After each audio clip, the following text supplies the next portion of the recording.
You gotta get.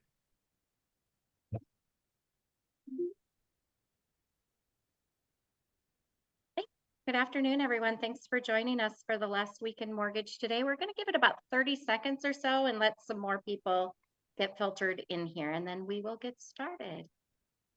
I'm gonna make a quick screen adjustment on my end here, Just don't turn it off. right? You guys look all good. Yeah, that looks good. You guys look good. Thank you. I got a good Bad for 33 today. seconds advance notice. Hey, that's okay. We're a kind of it's not fly by the seat of our pants, very comfortable with just genuine interactions here, I guess is what I would call it. We tend to kind of almost like it that way. Yes. And have it be a little bit more organic than totally planned out. So more of an accurate reflection on the mortgage business, right? absolutely, absolutely. So I think we will get started here. We still have people flowing in. For those of you that I haven't met before, my name is Faith Howard Mooney. I'm the SVP of Member Engagement here at the Mortgage Collaborative. And we did some little last minute pre-planning here. So I'm going to introduce John Prussel, who is the president of City First Lending. And we nabbed, they're in Austin all together. So we nabbed a couple of people from the team. We have Nick Street, who is their national sales manager, and Bill Sandvig, who is the founder of Clear Mortgage, which is a DBA of City First Lending. And I am going to turn it over to you for a few minutes, John, if you would, and just kind of level set with the audience and give them an idea of who you are and who your team that's with you are and what their responsibilities are. No problem. And thank you, Faith. And always a pleasure to be here and love being a part of TMC. We love our time spent together. And as I mentioned numerous times, it's so awesome over all the events that we participate in. Definitely the best ROI from a business perspective and also from a friendship perspective, okay, collaborative event in the industry. We're blessed right now, you guys. You're going to be stuck with me, but I thought, what better opportunity to hear from someone in the street, no pun intended, and that is Nick Street right here to my right. Nick is one of our top originators, top branch managers, actually national sales manager out of the Sacramento area, and I'll let him give you a little bit background on himself. And then also my partner and president and co-founder of Clear Mortgage, which is a very large DBA of ours, almost what 3/4 of our business right now. Mr. Bill Sandvig, who's out of Charleston, South Carolina. Sorry about that. So, Nick, why don't you take a couple seconds here and tell us? Yeah, absolutely. I'm glad to be here. I don't know all the dynamics of who's watching, but yeah, I've been in mortgage lending. This is actually my 20th year. So yes, I started when I was 12. And it's an interesting time. We're here at YLOPO conference, and we're learning all about technology and automation and how we're all going to be replaced, and there's no need for the mortgage loan originator anymore. So it's a great reminder for me anyways about how important an individual is in adding value to their clients, to their team, to their community when it comes to the business that we're in. So yeah, again, blessed to be here, happy to contribute in any way, and look forward to getting to know more about the community here.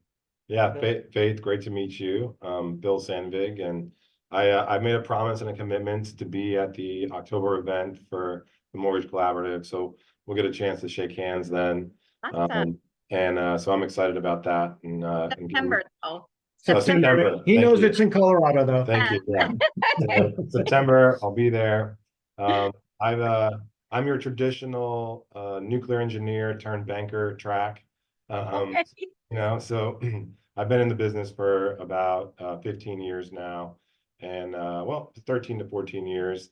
Did not originate for very long, only originated for about 3.5 years. And then I stepped into non-productive leadership, and just an industry that I love, a group of people that I love and I'm passionate about.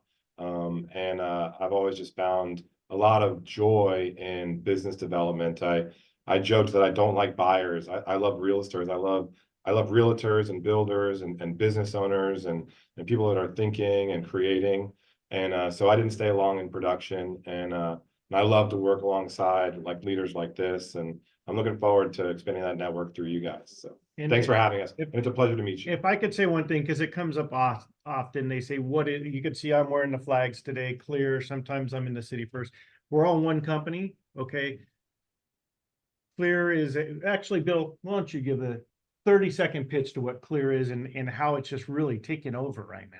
Yeah, Clear Mortgage is more of a philosophy than a mortgage company. Why we're different is because of who we are. I've been doing a lot of networking today, and I say, look, we're up 1,000% in market share year over year. Like that's what our growth has been. And the reason why we're up while the industry is down as much as it is because we're simply the first mortgage company in history to scale truth. And that's why I say that we're a philosophy. And we've just completely open sourced the mortgage company, and anyone that participates with us gets that level of access. And so we find that when you pair transparency, that means transparency, information means knowledge. When you start with knowledge, now you can move on to truly empowering someone to make choices, to be a business owner, to like make those decisions in a way they were never empowered to do before because they weren't equipped with that truth, with that knowledge. And so you go from knowledge to being empowered to make choices to that final element of who we are, which is ownership. And so now you can take ownership of what you're doing. You can become a part of that creation process in a completely new way. Be the entrepreneur that you were designed to be. And so that's what Clear is. And so we're up because we're the first mortgage company in history to scale truth. And it's a fun place to be in. And in short, with that, there's so many different caveats to that, but we show our originators on the Clear platform raw pricing to the street. Okay. So they know where every single dime is going and where it's allocated. So some people ask that. I just wanted to share that. So sorry Something to said wow. for that, for sure. Yeah. And obviously you're reaping the rewards of having done that. I think people in every company want that to happen. I'm going to go back to And something it that will. Nick's It will. We're going to make sure of it. yeah. I'm going to go back to something that Nick said, though. It's like there is no automation that is ever going to replace you. It's always, I am a true believer, which is probably why I work in member engagement with all of our lender members. It is always all about the people. It's about the relationship. You have to have a strong process and figure out that component too, but you are not going anywhere, my new friend. It's like people are going to tap into you for the knowledge that they can't get through other sources and know that it's accurate and you're helping them. And I think that there's always a spot in our industry for Absolutely. that. And I know you were just joking about that, but that's your uplift for the day. I Right. appreciate it. Well, what's interesting though is a lot of the information that we're hearing today is about how inaccurate a lot of the automated data can be and why it's so important that the individual analyzes that data and discusses it and has those conversations. So keep that in mind that the technology is there to help aid and assist the person, but not replace them. Yeah, the expertise is still needed. It may elevate the types of conversations that you're having with people, but the people conversation still, in most instances, I think needs to be had. So thank you all for joining us. I love it when something like this happens and it just turns into something different. So I appreciate. I'm going to tease Nick a little bit here. Nick's a big social media guy that always has the correct lighting and cameras and 3 different angles. And we're literally in a closet talking to you from the Marriott Hotel in Austin, Texas. So the lighting looks okay though, right?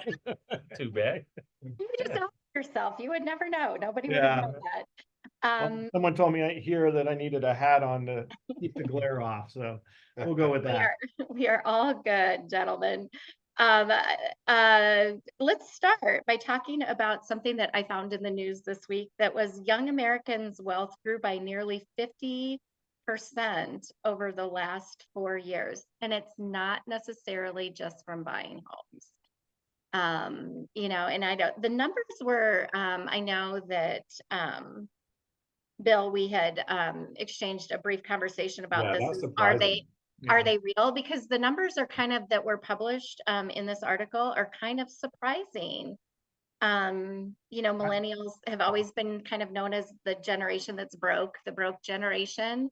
But it appears like based on this, they definitely are being smart about their money and the things that we're doing. So household wealth among Americans under 40. So millennials are 28 to 43. I think that's right. Mhm. Yeah. Grew by 49% between 2018 and 2023. And this was analysis done by the Center of American Progress off of Federal Reserve data. So you would think the data would be accurate. But Although that it is subject to change on their next release, right? No, kidding. you never know. I guess you never know. I take these kind of as a grain of salt sometimes and try to dig into them and see, especially the headlines. But headed by someone, households headed by someone under the age or someone age 40 or under was around 174,000 at the end of 2019. 259 by the end of 2023. You know, with the people that you are working with, you know, trying to capture homes and stuff, have you seen it become easier for that bracket of individuals? Because what I'm hearing from other people are it's harder. Yeah, well, what happened from those 4 years? Like, let's talk about in the mortgage space, what happened in those 4 years?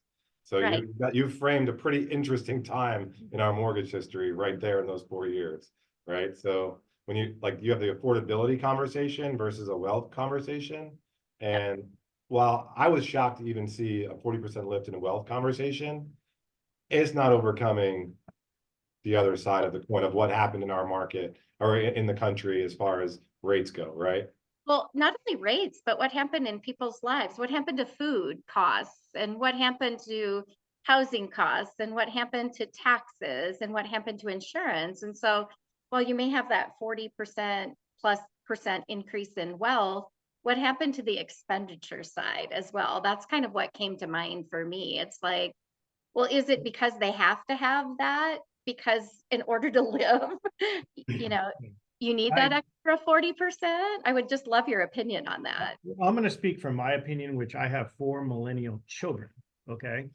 And I think and they're all great. I have one's a NICU nurse, one's a labor and delivery nurse, one's a corporate guy for Monster Energy drink, and the other one's in the film and entertainment industry.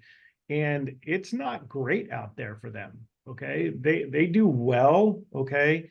One of them so far has achieved home ownership, but it's tight. Okay. And they all have great careers, great jobs. So there's some type of contradicting information going on. And I think they'll elaborate a little bit. It's the cost of goods, it's the cost of the groceries, the cost of gas in California. And my daughter pays $7 a gallon. It's the cost of living, the home increases. You know, Austin went up, what, 35-40% in, you know, the price for a new home recently. So that's my real life experience. What's your real life Yeah, experience? I mean, Yeah. I'm having these conversations multiple times a day, right? In life and in work. So I'm just above the millennial category. But it is definitely the most active home buyers are the millennials, and even the elder millennials are the most active home buyers right now. Those are the ones doing the most transactions nationwide.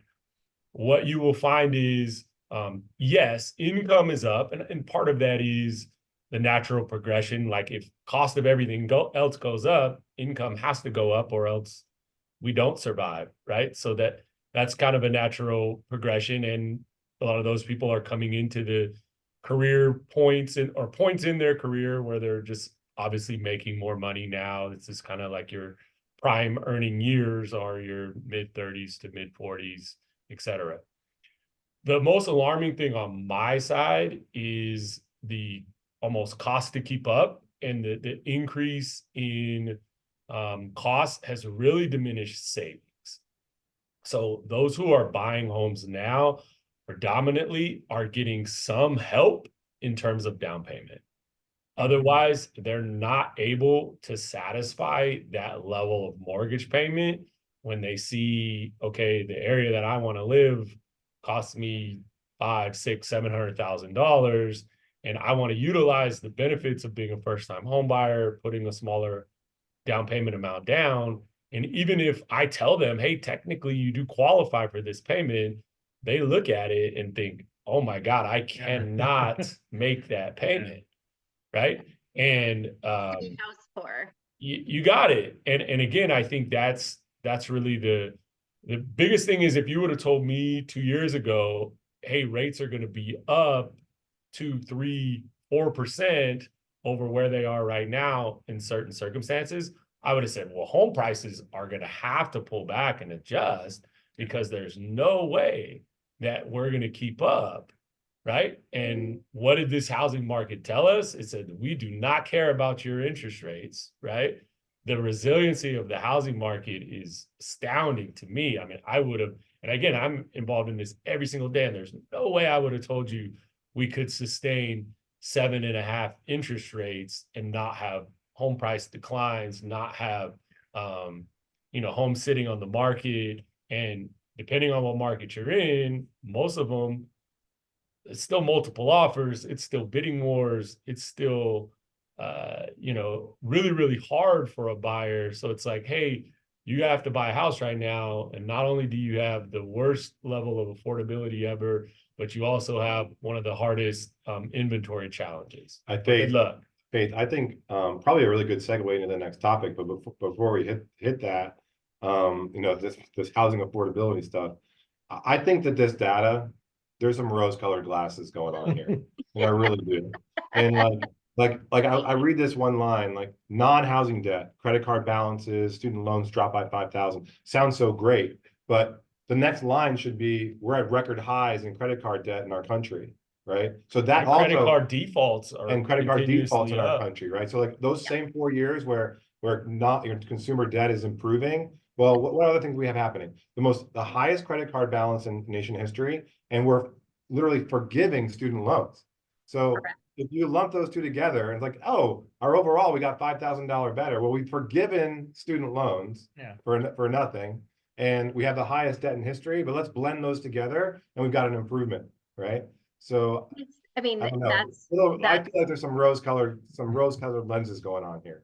That's why I always love to talk about these things, especially with people that are working in it, every single day and see it happening because it does make a difference once you start digging into them a lot of times on, is this really real? And then you have to keep in the back of your mind, we're in this industry. I've been in for 35 years. This is my 4th cycle of down, I think, probably. And one like no other. But think about it from like the consumer standpoint, or just other people watching the news. When this is what's published, they believe it. Without really digging into it or analyzing a lot. So I think that's why it's important to take the article, kind of dissect it a little bit and say, what is this really telling us? Right.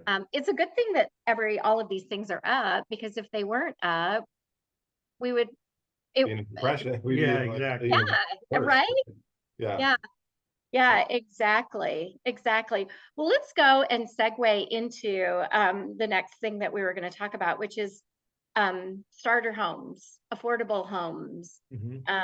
Utah is planning to build 35,000 starter homes. I think we all know that Utah, I always call Utah the United States secret, because I love it that you can golf and maybe ski like in the same day, depending on where you are. So we're based out of Utah. None of us live there, but it was 76 there on Saturday, and they got 6 to 8 inches of snow on Sunday.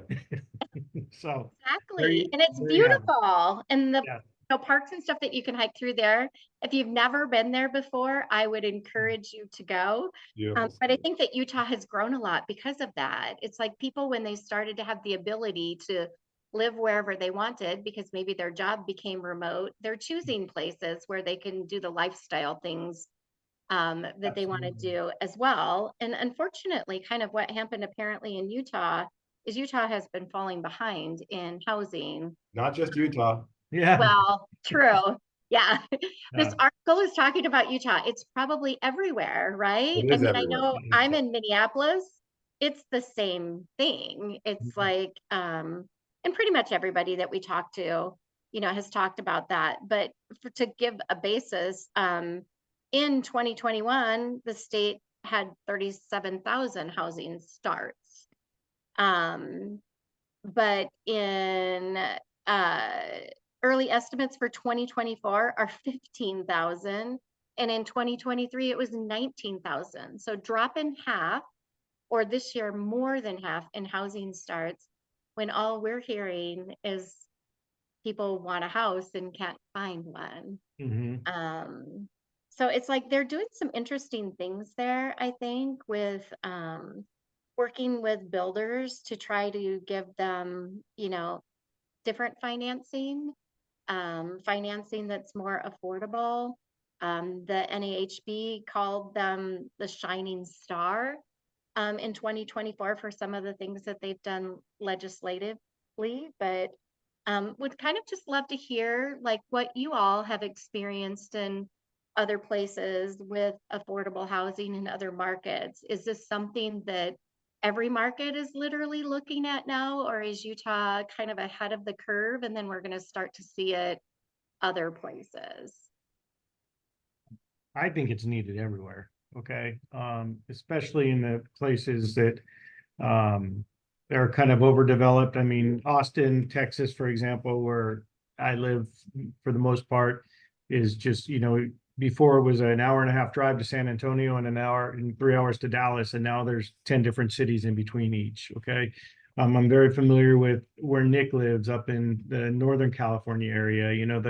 The cost of living across the United States has just gotten so expensive. I mean, Elk Grove used to be affordable, and now what's it, entry Gosh, level? over 500,000 people in Elk Yeah. Grove now. I mean, Exactly. yeah, I don't know if Utah's doing anything differently from a government standpoint than other places are. If they are, they should be applauded. But I think that should be really where the emphasis goes right now, is not I think a lot of times we overcorrect with the home buyers. And trust me, I want buyers to get opportunities, but it doesn't help that we have this great program for this home buyer if they have no home to buy. And if you look in a lot of markets, ours, I mean, there was a really popular program, the California Dream for All, and it was going to, save all these young home buyers, and they put 200 million of funding, and it was gone in 4 days. Exactly. Right. And because again, and you had people fist fighting for homes to buy. The emphasis should be on, okay, first and foremost, how can we cut some of this red tape out? And if you talk to builders, they'll tell you the hardest part about building affordable homes is we can't make any money building affordable homes. The cost to build, their labor costs, their material costs, their government costs are so high that for them to build a home that they're proud of, they can't make it an entry level starter home price. They have to charge a higher amount for it. And that's really where a lot of to me, the challenges come in. So if the government wanted to get out in front of housing, incentivizing the builders to build a more affordable home would be the best place to start. So I've done some like very specific research on this, and then I wanted to solidify some numbers. So I used old ChatGPT 4 just now while we were talking to do that. So anyone want to guess when the last time that there was more housing starts than family formations in our country? When do you think the last time we had more housing starts than family formations? What year? 1984. It's 2005. Okay. Okay. Like the surplus. That's when it was surplus, just buy. That makes Everybody sense. has 4 homes all of a sudden. Yeah. Right. So it's 2005. So we've been upside down since then. So anyone want to take a stab at what the collective shortage has been since then? What's the collective shortage of family formations versus housing starts since that year? Any guesses? 400,000 houses. It's 7.5 million. Yeah. Oh my Okay. gosh. It's 7.5 million. I want you to wrap your head around that. yeah, Okay, that's so way more. we're talking about 35,000 homes in a state. Yeah. Uh, I know. Dent, it's a small dent. It's like that baby step forward, but unless you start seeing it times 10, it's scary. So now I'm gonna take a step further. Right now, to build a 2,000 square foot home, okay, from scratch, a stick-built home, Mhm. 2,000, we're talking about 3 bedrooms, 2.5 bathrooms. That's that millennial buyer. Yeah. We're gonna build it from scratch. I'm not gonna talk about land, we're gonna talk about development. Right now, it costs the builder over $400,000. That's the cost. Yeah. That's material cost. So now we're gonna develop the land, we're gonna buy the land. Okay, we're gonna try to make a margin. We're gonna have expenses to do all these things. It doesn't matter where you put this house we just built in the country, we're talking about $600,000. Yeah. 'Cause So now we're it's gonna go actually step. 627,000. We talked about that a couple of weeks on Thank this. you, thank you. Really? I didn't know that number. That's the new entry level. I was doing that. That is I so was doing crazy. entry level. Okay. Now, Yeah. I want you to raise your hand if you think you're middle class. Yeah. And if you're older than 40 and you've owned a home for 10 years, then put your hand down, please. Yeah. You're not middle class. Congratulations. You Yeah. thought you were, but you're not. Okay. So Yeah, what is a 5% down payment on that $630,000 home 30. at today's interest rates with that person that just missed one payment and they've got a 680 credit score? Their mortgage payment is over $5,000 a month. Yeah. So if they have 2 earners in their household making $150,000 combined, they can't qualify for that loan we just talked about. They cannot get it. Yep. I Okay. think the stat I saw on that is they both had to make $179,000 a year.